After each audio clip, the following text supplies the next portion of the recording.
ہم انسانوں کا عام طور پر ایک بڑا عالمیہ اور بڑی خرابی اور عجیب نقص یہ ہے کہ ہم دوسروں کو خیر کی بات بتلاتے ہیں، دوسروں کو نصیحت کرتے ہیں، دوسروں کو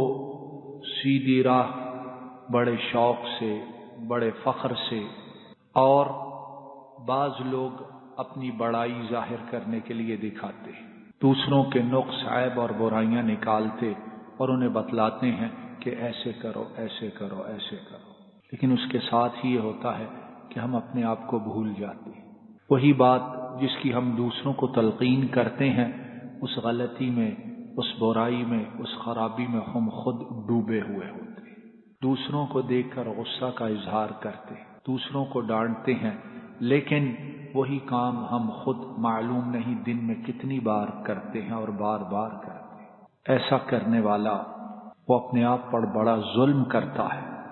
نبی کریم صلی اللہ علیہ وسلم نے اس بات کو بڑے ہی پیارے انداز میں ایک مثال کے ساتھ سمجھایا۔ ارشاد فرمایا کہ وہ شخص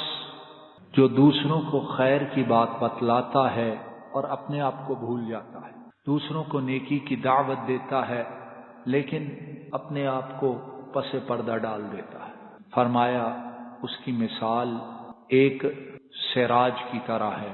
ایک قندیل کی طرح ہے، ایک دیے کی طرح ہے، ایک موم بتی کی طرح ہے۔ کیسے؟ فرمایا جو موم بتی ہے، جو روشنی ہے، وہ خود جلتی ہے اور دیکھنے والے، اس کے ارد گرد والے، وہ اس سے روشنی حاصل کرتے ہیں، اور موم بتی خود کیا ہوتی ہے؟ جل کر ختم ہو جاتی ہے۔ موم بتی، روشنی، دیا جب جلتا ہے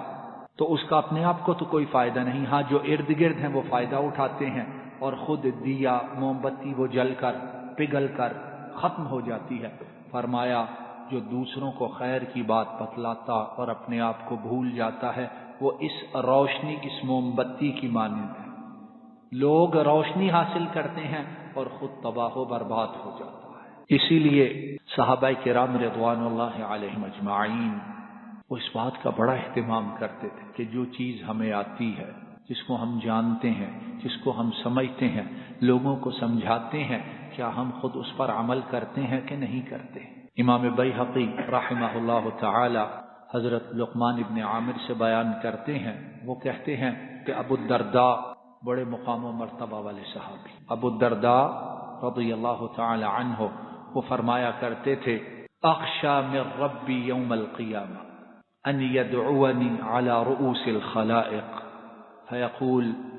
يا عويمر فأقول لبيك ربي فيقول لي ما عملت فيما علمت او كما قال رضی اللہ تعالی عنہ۔ حضرت ابو الدرداء وہ کہا کرتے تھے کہ مجھے قیامت کے دن اس بات سے بڑا ڈر لگتا ہے، یا قیامت کے دن میں سب سے زیادہ اس بات سے ڈرتا ہوں کہ میرا رب مجھے ساری مخلوق کے سامنے آواز دے کے بلائے، یا عویمر، اور ابو الدرداء ان کا نام عویمر تھا، اللہ مجھے قیامت کے دن کہیں اے عویمر، میں کہوں لبیک ربی، اے میرے رب لبیک، تو اللہ رب العالمین مجھے فرمائیں اے عویمر، ہم نے جو تجھے علم دیا تھا، جو چیزیں تجھے پتہ تھیں، جن کے متعلق تجھے خبر تھی یہ ٹھیک ہیں، مجھے یہ بتلا تو نے خود ان پر کہاں تک عمل کیا تھا۔ فرماتے ہیں اس بات سے میں سب سے زیادہ ڈرتا ہوں، لوگوں کو نصیحت کروں، لوگوں کو بتلاؤں، خود مجھے پتہ ہو اور میں خود عمل نہ کروں، میرا رب قیامت کے دن مجھ سے اس کا بڑا سخت حساب لے گا۔ تو یہ ہے کہ ہم اپنی اولاد کو، اپنے سے چھوٹوں کو، اپنے سے کمتر لوگوں کو بڑا بن کے خیر کی دعوت دیتے، نصیحتیں کرتے ہیں، لیکن خود ہم کیا کرتے ہیں؟ اللہ رب العالمین ہمیں جن باتوں کو جانتے ہیں اور جو صحیح ہیں، مولا کریم ہمیں ان پر پہلے عمل کی توفیق عطا فرمائے، پھر ان کی دعوت دینے کی توفیق عطا فرمائے، اور مولا کریم ہمیں ان دونوں باتوں پر، دونوں کاموں پر قیامت تک استقامت عطا فرمائے۔